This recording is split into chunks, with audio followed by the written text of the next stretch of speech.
assuming that there's nobody over here. Yeah. But other things, if somebody's over here, the slow guy, come here. Slow guy. If he's over here, guess what I can do? I say, hey, grab his wrist. Grab his wrist together. All right, let's pull him up together. His other wrist, yeah. Ready? And then go ahead, let's stand up, and let's stand him up, and then we can just drag him out. Does that make sense? So let's just say that we're working in like a team, is like he can control that, but let's do it slowly. We don't have to kill him.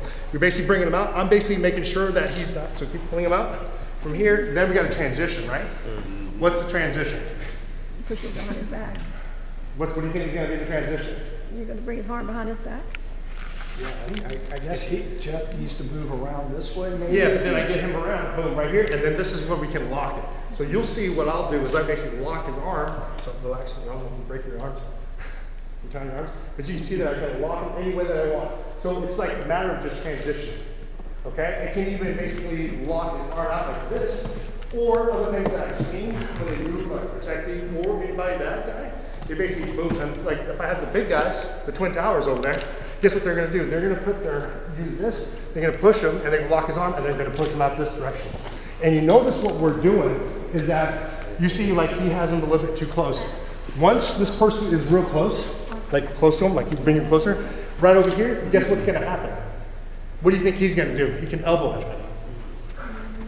Okay? So for me, I always like to make sure that I lock that arm. I have some sort of control.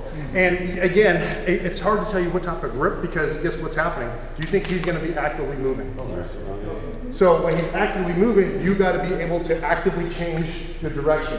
And you may lose your positioning for a slight second, but then you can regain it, you can regather it, you can lock it. You can see what I'm doing is I'm just moving around and I'm just trying to lock him out whatever way that I want. One of the things that we do to kind of help lock it, if you're not strong enough to lock the elbow, doctor, is that I can put my body against his. Okay? So you'll see what I'll do is I'll kind of wrap it and I'll lock it, like I'll extend it like I'm doing an arm lock. Does that, can I flip around?